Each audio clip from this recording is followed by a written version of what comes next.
Ladies and gentlemen, welcome to the next panel on stage 1. This is about the pilot project about experimentation with cannabis products with a THC content of more than 1% for recreational use. I will be brief. You've got headphones.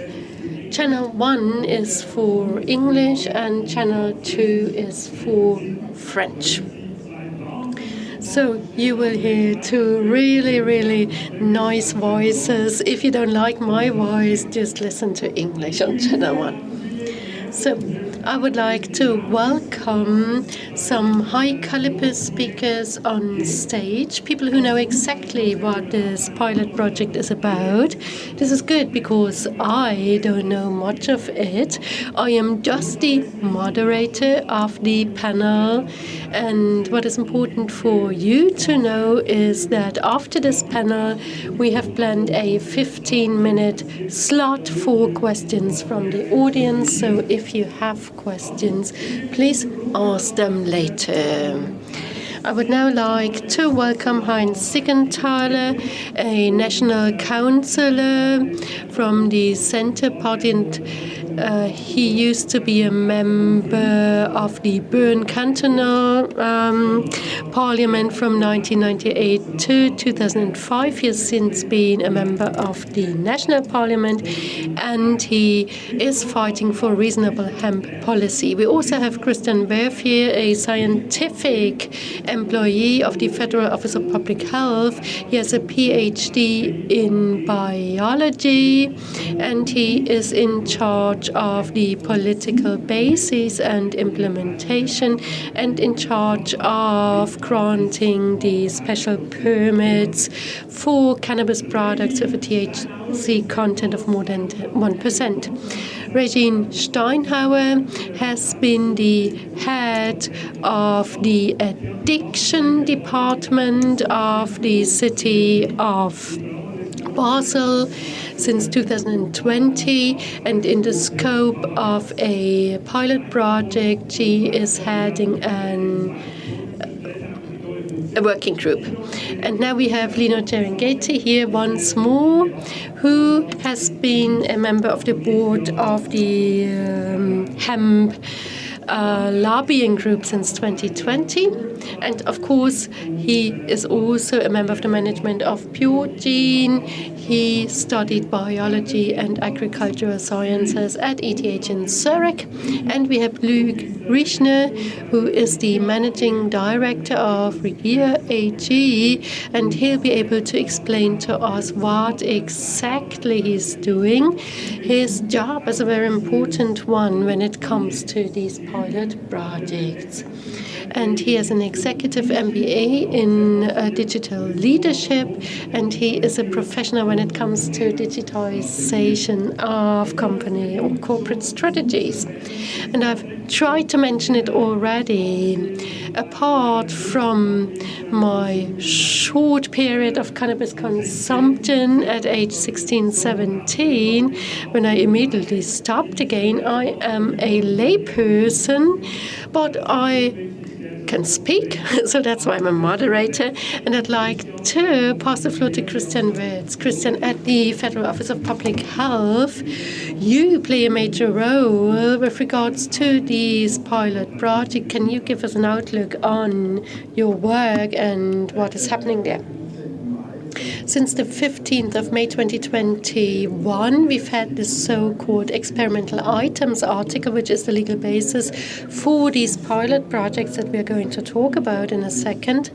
This article is limited until 2031, and during this period, so-called pilot projects can be conducted. These are pilot trials for dispensing cannabis for non-medicinal use. So these pilot projects need to be conducted by organizations approved by the Federal Office of Public Health. So you need a permit for that based on the trial design, we will grant such a permit, and one aspect or partial aspect of these studies is cultivation of cannabis. And the cultivation is then also permitted by means of a special permit, and this is one of my tasks. I process such applications for special permits for the production of cannabis with a THC content of more than 1%.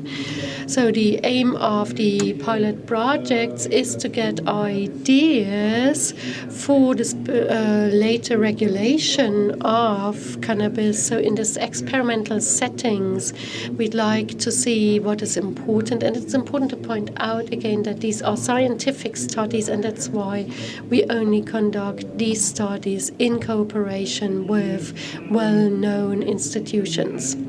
Regine Steinauer, you are active in the Canton of Basel-Stadt at the Health Department. And why is this article or this possibility of having scientific trials on the regulated use of cannabis, why is that in the interest of the cities? Well, because the current situation is just not satisfactory. We know that many people consume cannabis, and we know that with the existing measures, we cannot react and respond to that in a satisfactory way. So the cannabis that you buy from the black market is bad. I mean, you never know. You can also have rather good cannabis, but you never know what you buy. The black market is flourishing. The protection of minors cannot be guaranteed. So there are many reasons speaking in favor of such trials to gather findings. So, Heinz, Siegenthaler, we've heard it. You want to have a reasonable approach. And the black market, this is, of course, a big issue in the Swiss National Council. You are advocating a reasonable approach. What's the problem with the status quo?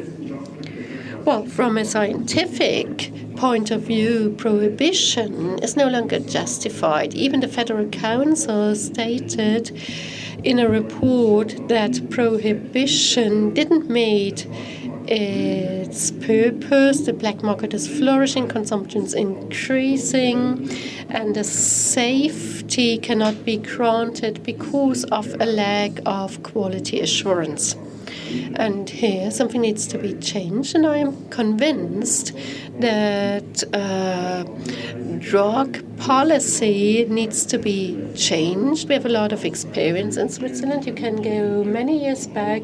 You all know the story of alcohol. There was the U.S. prohibition law. The only thing that they achieved was that Al Capone and the mafia got rich. In Switzerland, we have the alcohol administration and a law on liquors, and this way we were very successful in limiting alcohol consumption. So this can be copied. Yes, of course, I'm convinced that as an advocate of a regulated market, and please don't misunderstand me here, you cannot simply delete the term cannabis from the Narcotics Act because we need the protection of minors. I mean, spirits can only be sold as from the age of 18 years, and this is regulated by the Swiss Confederation, and successfully so. So they charge levies and taxes on that, and this is a basic system with which we have decades of experience, and this is a basis to build on.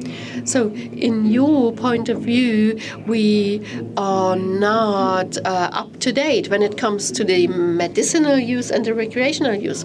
Well, it's of course important to differentiate between recreational use or medicinal use. So I love using alcohol as an example. In medicine, you also use alcohol, but if you consume in your free time, it's something different.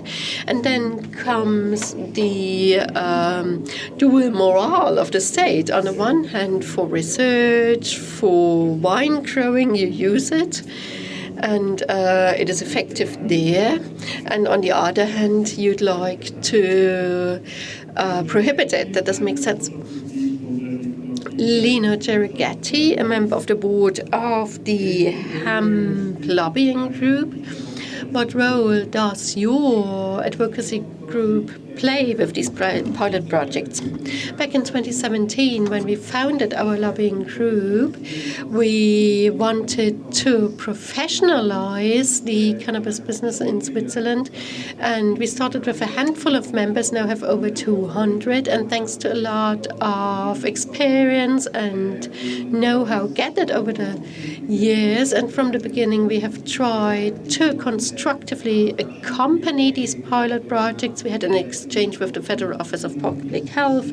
We talked to the cities and municipalities so that the knowledge that we have in our advocacy group can be reflected, and that together with the authorities we can constructively implement these pilot projects.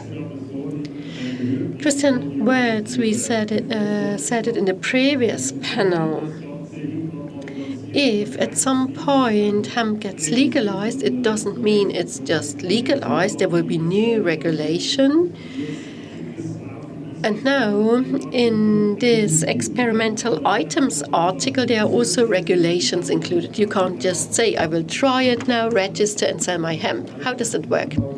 Well, exactly. When it comes to the growing or production of hemp for these pilot projects, a selection needs to be done in a first step. So the organizers of these pilot projects have to choose a producer of their choice, and then they can apply for special permit for production. And regarding product quality, certain standards need to be met.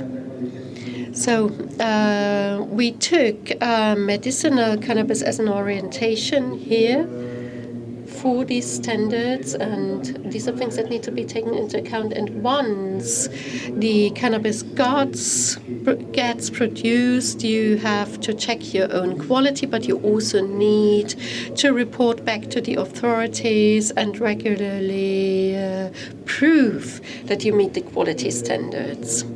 So you need to make available data to the authorities, and also need to prove that you do not just take away some of the production volume, because these are big fears there that people might simply produce more than allowed for, and that's why we have limited the amount that you can produce under these schemes.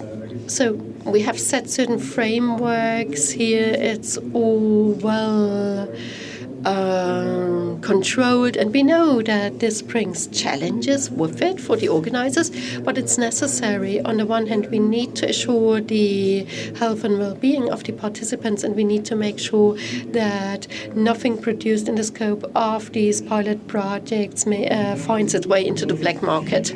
So trust is good, control is much better here. And Luc, you come into play with Cannavigia. Your app does exactly that, the full check from A to Z. How does it work? Well, as you previously said, I have some skills in the field of digitization, and we want to create complete transparency from the growing to the trade. And that makes it possible to build up a reporting system which sends reports to the Federal Office of Public Health or the cantonal authorities, but also that you can prove to the final consumer that all rules are adhered to, so that the entire supply or value chain can be checked by a software which even helps you with operations. And the compliance topic, which is a complicated one, or one that is rather complex, a lot of work. And here we wanted to create a system that makes this work easier, makes it more intuitive, and in the field of cannabis, where in the past compliance was not so much of a topic. We make things easier now.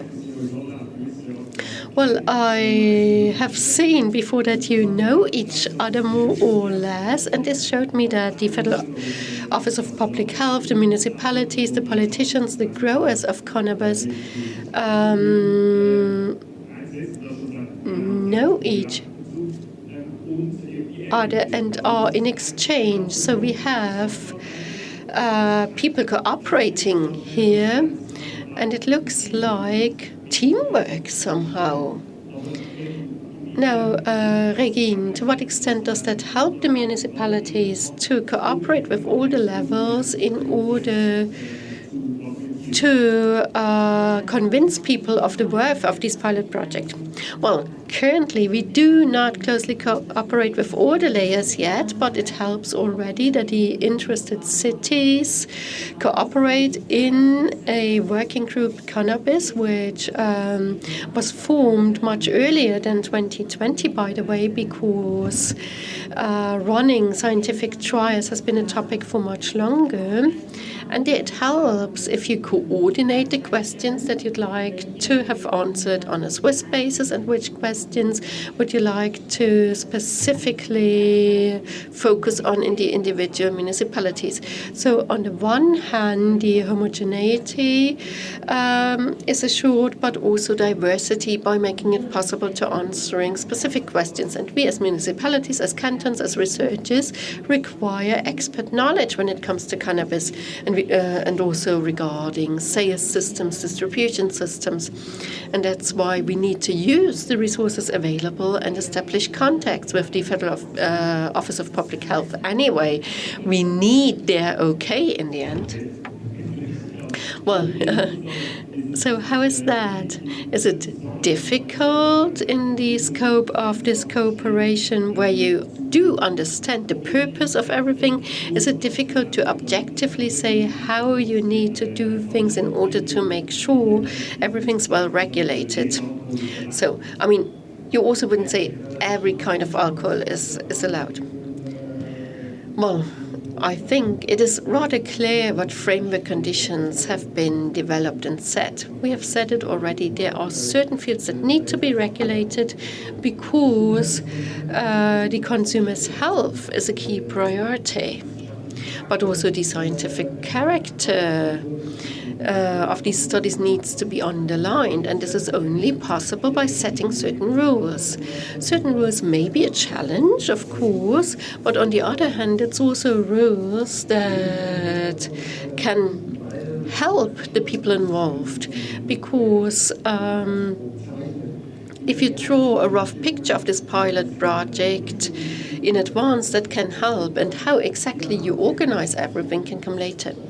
So we have tried, despite the regulation, to keep the system as open as possible in order to reflect different aspects of cannabis regulation in the scope of these pilot trials. So we do not only have the aim to see how it works if consumers can legally buy high-quality cannabis, what effect does it have on the black market?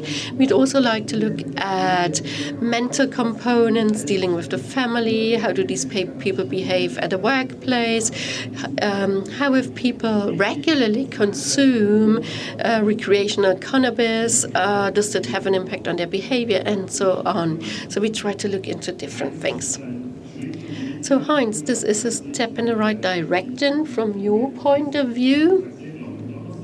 And this is a view that you have held for many years. When did you start producing hemp? Well, I need to explain here that I only had small operations, had to look for new idea, and in the early 1990s, I learned that you'd be able to grow cannabis with a THC content of over 1%, that you could do that in a legal way.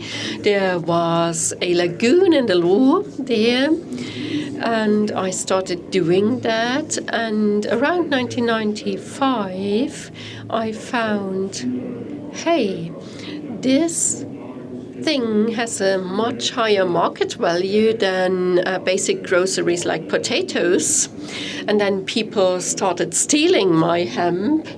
And I then got in contact with legal and more or less illegal circles and found that, hey, something's wrong here. Also at the political level, back then I was active in the cantonal parliament, and since these times I've been fighting for a well-regulated market for cannabis. And then there's a second reason. When we talk about hemp, many people say, oh no, I do not want to have anything to do with that. This is of the devil, it's a drug. And this is something that this plant doesn't deserve. It offers such a big potential in many areas. So my objective is to promote this devil's herb, to show people that it is so valuable. And what this plant can all do is something that you do research into at Pure Holding AG on a daily basis, and with your lobbying group you also do some work in this regard. What would have to happen so that society understands? And sorry, I bring Heinz as an example here. You're not the traditional person who'd be sitting on a stage as an advocate of hemp, because as you said, hemp is still kind of a taboo in society. So to what extent does research play a role here? Well, I think CBD has been a door opener over the past few years. At our hemp farm, we have done a lot, and we've seen that the public's very interested in this plant. And considering that cannabis has been accompanying human evolution over 10,000 years, and only in the mid-20th century it was officially prohibited because of THC, one ingredient out of 400 different ingredients. And this is an understanding that we need to promote, and more will happen in future. And our research at Pure Gene will help us make all the potential of the plant available. And I am convinced that this plant will disrupt many other areas that are non-medicinal and non-recreational. Within the next 2 to 3 years, there will be more hemp plants available that produce more hemp per square meter than soya. And then hemp can also be used as a plastic substitute. It also has a major potential for CO2 substitution. So people just don't know about that. They know cannabis as a drug, but it is more than that, so much more than that. And it's nice to see how this awareness is growing, be it in politics, at the authorities level, in the population. A lot is happening there, and I am extremely optimistic for the future. Regine, you also work as an addiction counselor.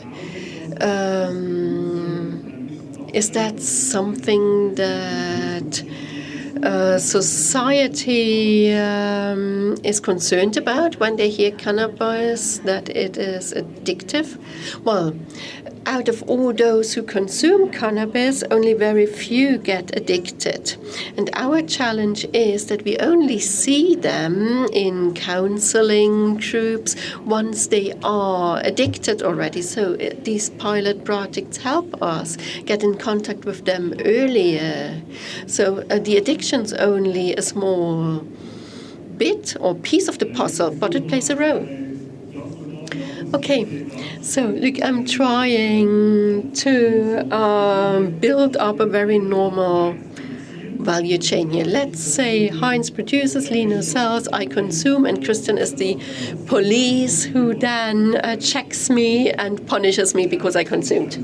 So that's a nice picture, isn't it? So to what extent does your app know exactly how much Heinz So to Lino, how much I consumed and what the police needs to do with me. Well, let's go 2 to 3 steps back. It's how much did Heinz produce, and did all that Heinz produced get sold via the right channels, or did he take anything away and feed into other channels? This is where we'd like to create transparency. And in the next step, there is even an interim step in between there that we need to secure. Every time the product goes into different hands, some kind of reporting should happen.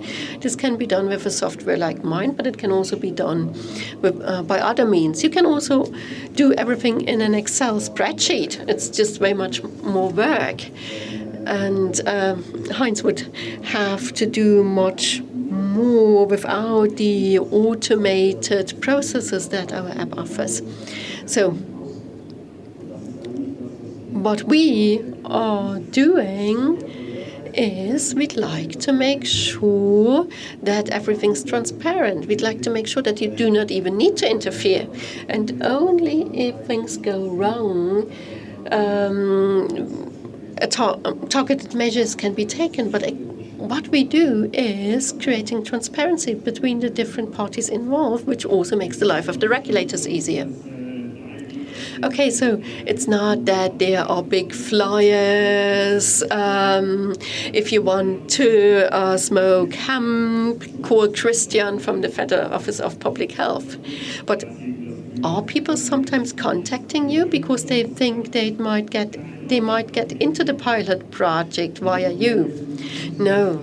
We at the Federal Office of Public Health, we only grant authorizations and permits. So our main task is, after creating the foundations for everything, to grant the exemptions and permits.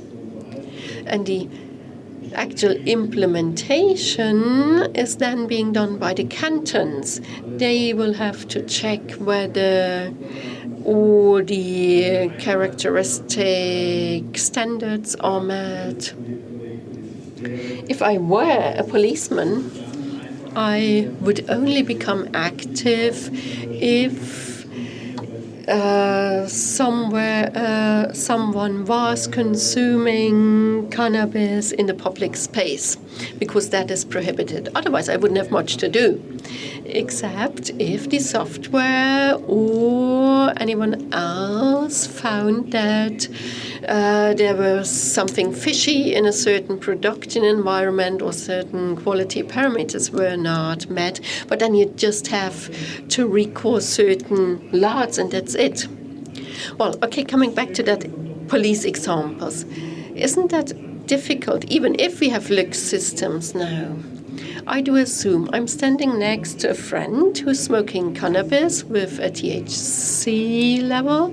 I also smoke a cannabis with THC. Police comes and they find that my friend is part of such a pilot project. I am not. How do we deal with such cases?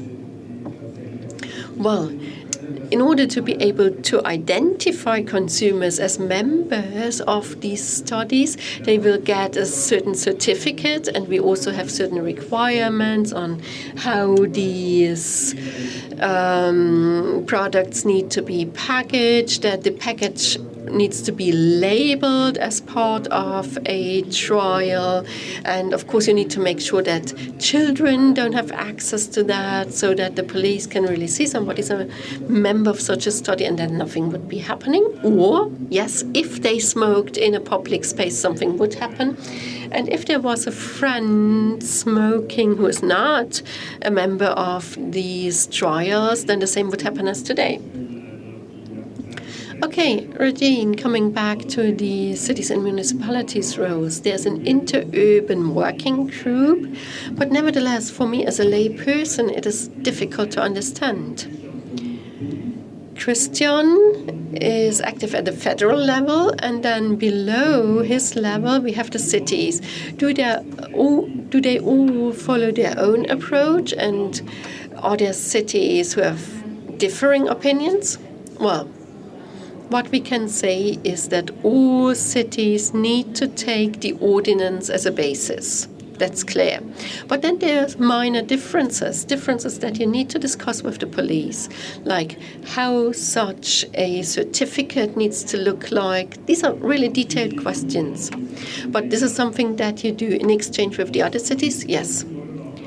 And how does that help you in your daily work? Well, I, from Basel, hear what questions people in Zurich are asking that we would have never come up with in Basel, and this helps us make progress. Okay, before we had a panel that was on the growing and export of medical cannabis to and from Switzerland. And here we're always talking about THC more than 1%. And there one gentleman from the Netherlands asked a question. And there I thought, wow, that's interesting.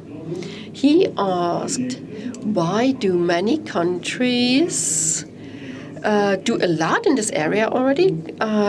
Canada is quite a pioneer in the field. And why don't they join forces?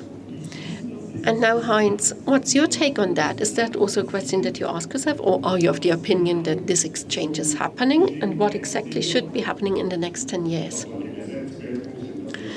Well, these are all autonomous states with their autonomous laws. But when it comes to implementing or developing legislation, an exchange is extremely valuable. As an example, my objective is to dry out the black market, and then it is important how high the fees and levies are on the product. If you make these fees too expensive, you can never beat the black market, but you cannot give it away for free, because this market should be self-financing thanks to these taxes and levies.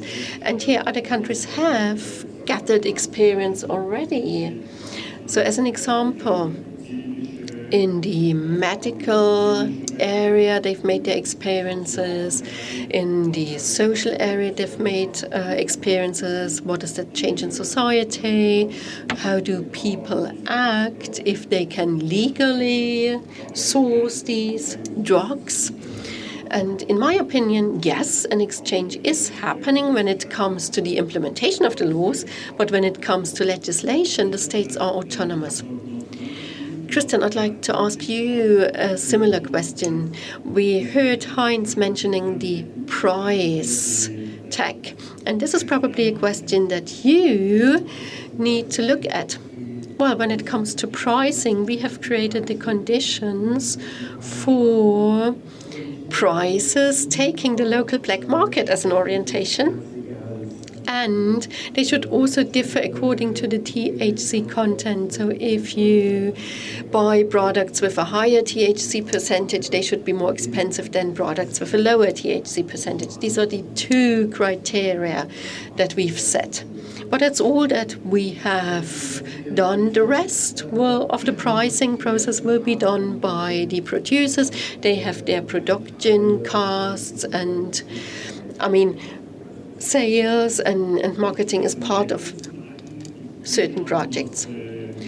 I do assume that you are in a close exchange with other countries. With which countries?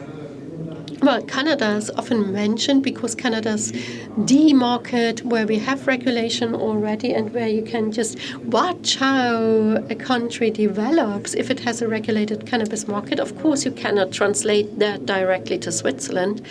That's why it makes sense that Switzerland carries out own pilot projects. The Netherlands are also often mentioned, where they will have a similar system like our pilot projects.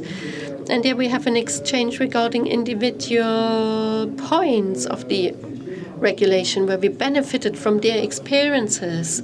So we asked questions when it comes to product quality. What did you take as a standard? How did you do that? So we really discussed certain parameters in depth and had an exchange on that.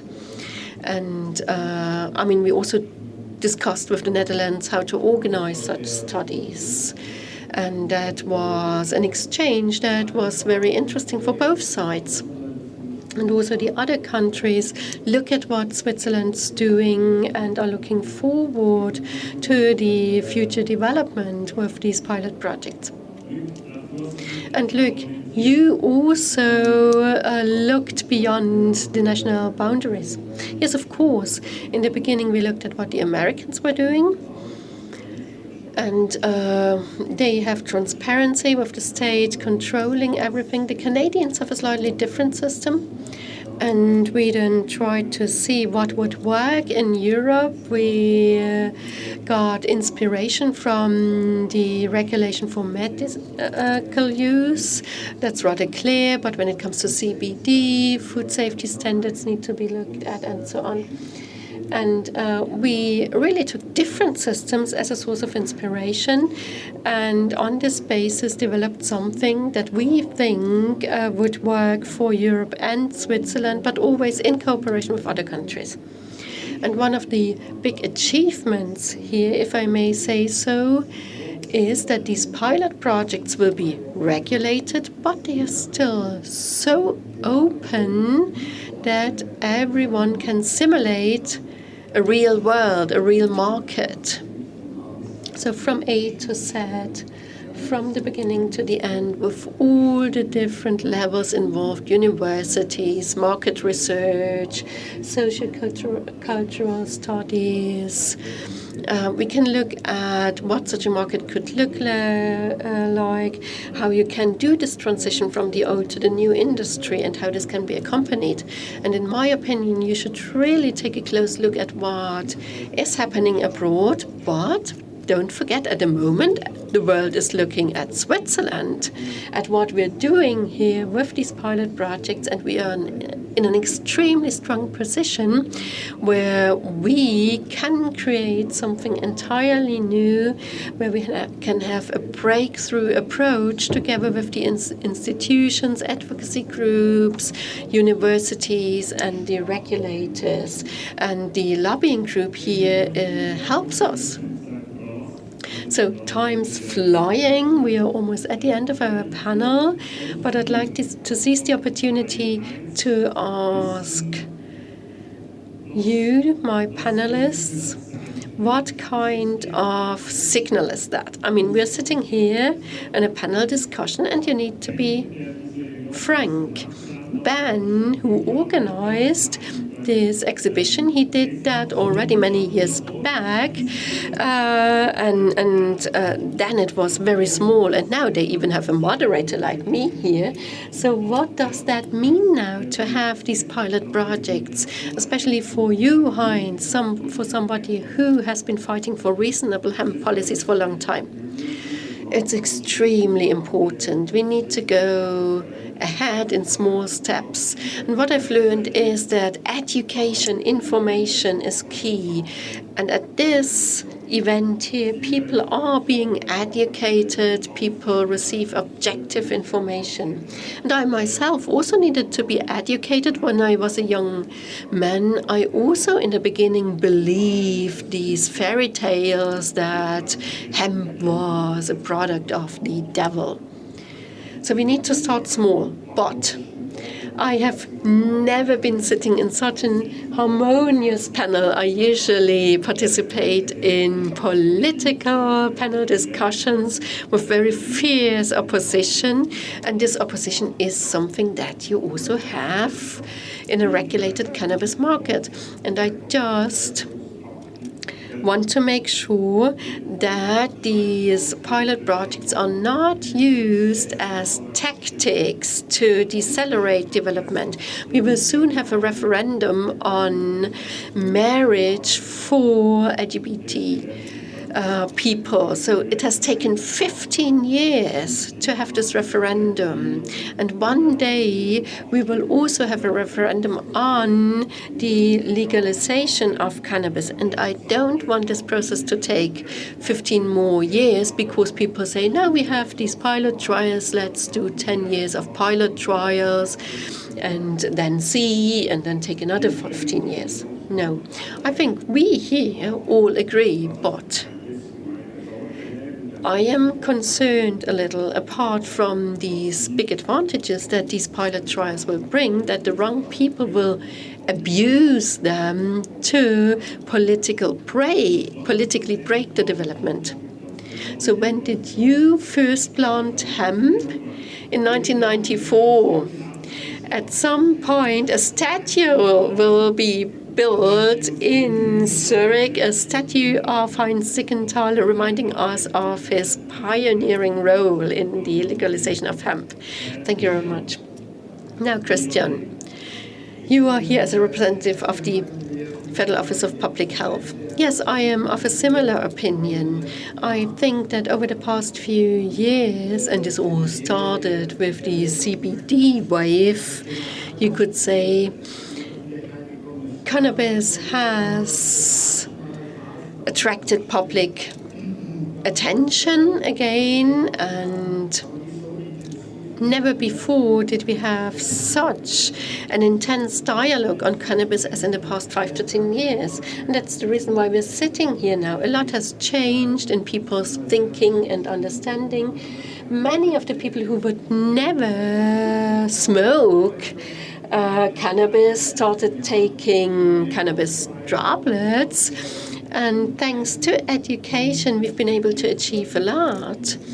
And these pilot trials are an important step on this way, and that's extremely exciting for me to see how many participants will we have, how successful, in inverted commas, will these pilot trials be, and that will be decisive for the further regulation in this field, that the public sees, okay, these pilot studies help a lot, so this will change cannabis policies in Switzerland. So it can be that we take the full 10 years to gain more findings here, but it can also be that we have the first findings in 2 years' time, and thus have a good basis already for politicians to say, okay, we see the benefits, we definitely need to do more and act faster than originally planned. Regine Steinauer, you, as the head of the addiction department of the health department of Basel City, what does that mean? Well, there are 2 points that I'd like to mention here. On the one hand, from the perspective of the addiction councilor, it is important that we do not only focus on those who are addicted, but also on those who occasionally consume and gain more findings from that. That's one thing. And the second point is that these pilot projects finally give us the opportunity to bring legality here and see what it means for people if they no longer need to consume in an illegal framework, but if they can use cannabis in an open, regulated framework. We have our hypothesis, and hopefully they'll be confirmed. Lino Cereghetti, from the point of view of the advocacy group, IG Hanf. Well, Heinz said it, and I fully agree. This panel is a bit too harmonious. So it is clear that this is a small step in the right direction. The Federal Commission of Addiction Topics did clearly declare the prohibition policy a failure. And only in a regulated market can we guarantee the protection of minors and the protection of health. So it would be wrong to wait another 10 years. It is not an option to remain at the current status quo, because everyone agrees that this is not an option. So let's do the pilot projects, and I am convinced this will lead to good findings that will open the door for the further regulation of cannabis in Switzerland. So a lot of harmony in this panel, because we are, even though we are all not official participants in these studies. I would now like to ask the audience whether there are any questions. So the first question is always the most difficult one. We only have 15 minutes. Raise your hands if you have a question and wait for the microphone, please. So introduce yourself and then ask a question, please. Korab Kalmendi, I work for Campex, a company offering advice in the field of compliance. And we have one client who wanted to register for a pilot project, but he was told that because it was an indoor plantation, he would not be admitted to that project. And now I wanted to know, why is indoor growing not allowed? Can I take over? This is a topic that I already discussed with Lino in advance, so Lino can give an answer here. Well, I can at least try. In the parliamentary process, the politicians wanted to make sure that secure and safe products are offered. Safe products are put under the bio-ordinance, which requires soil-based production, which is simply not possible in indoor plantations. Of course, it would have been good to make such products available to the test consumers because they already know such products from the illegal market.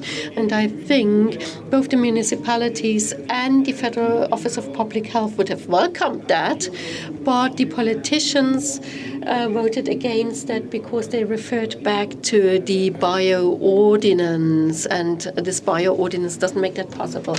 Yes, this bio-ordinance is just the regulatory means here because we'd like to have organic cannabis wherever possible, and these requirements of these ordinance can only be met if real soil is used, and this is only possible outdoors or in a greenhouse. So we, from our advocacy group, also wanted to underline that these indoor products need to be taken into account for a representative study, but the Federal Office of Public Health couldn't do anything here because the political process didn't make that possible. I think Heinz Siegenthaler wants to say something here. Yes, this is a good example of how politics work. If you want to prevent something, you just come up with something like that. We had this legal draft, and then environmental associations had the idea that we should all work with organic products, which is a good idea. So we said, okay, we want to have Swiss production and organic production. And that's not a bad idea, but then, as we have found, it is not possible to have locally produced organic products in the right quality. And then the opponent said, oh, we can use that as an argument. And then they tried to interpret this article in such way to make it possible to do these trials in indoor plantations. And the legislator now writes, if possible, organic growing. So if possible, this still leaves the door a bit open, but you see, this is the political process between advocate and opponent. The opponents try to use different tactics here. Okay, we have answered this question now. There's another question in the back. Okay. Ja, mein Name ist Amir. Ich bin Produzent von London. Connection Capital ist unser Unternehmen. Wir finanzieren Cannabis-Unternehmen weltweit. Und meine Frage ist, Produzenten, die an diesen Pilotprojekten teilnehmen, wie werden die bezahlt? Wenn zum Beispiel zertifizierte Mitglieder das Cannabis konsumieren, zahlen sie den Produzenten für dessen Kosten wirklich? Und im Rahmen der Pilotprojekte kann das außen sein, im Treibhaus und in-house? Und wo liegen die Grenzen bezüglich Kilogramm pro Jahr? Well, I think this indoor question has been solved. Das ist in der Schweiz nicht legal. Also, and the other questions can be answered maybe. Well, maybe I can try to answer the question here. It needs to be made clear that the safety requirements are rather high and the dimensioning of the trials is rather small. So I see no real economic potential of these trials. So it's not the recreational cannabis market that many think of if they think of America. These are really limited studies, small studies.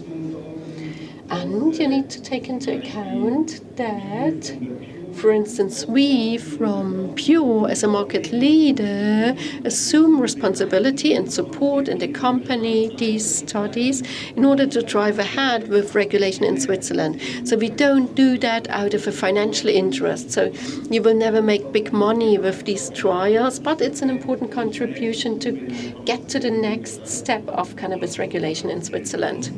And then afterwards the money may come. Well, I think this is an important point, how attractive it is for the consumers to participate in such a study, and the price of the product is one of these elements.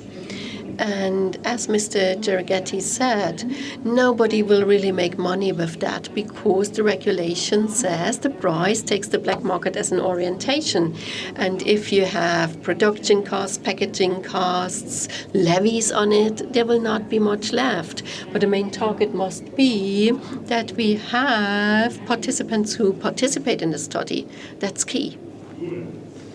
Okay, thank you very much. We have somebody over there in the back. Can you please also introduce yourself? Jonas Zabel from the Greenpoint shop in the Canton of Ticino.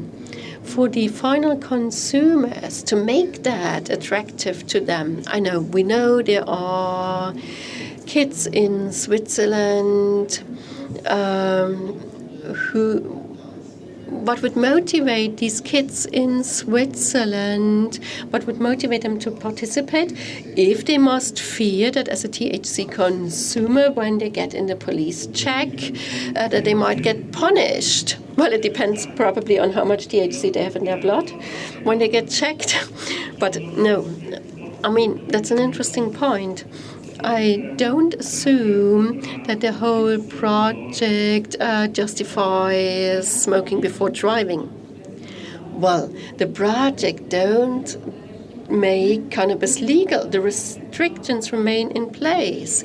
The only thing that changes is that you can, under certain conditions, source a high-quality product, and this is the main attraction point for the consumer, that he knows what he gets and that he can try something out, something new, something that he wouldn't usually get from his dealer, because the dealer was also limited in his sourcing.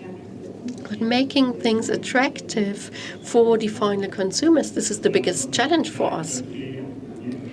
So you can say no traffic with cannabis. So from my point of view, there's a big variety of products that would make it attractive, and I don't know whether there are any black market salespeople who offer different varieties. And this is what these pilot projects make possible. So the legal consumption, or the officially authorized consumption, and also the quality. Currently, CBD, to which artificial THC was added, this brings major health risks. And in the scope of these projects, we'd like to make high-quality cannabis possible. And apart from that, we know that in the black market, very often you have pollutants in the cannabis, in the products.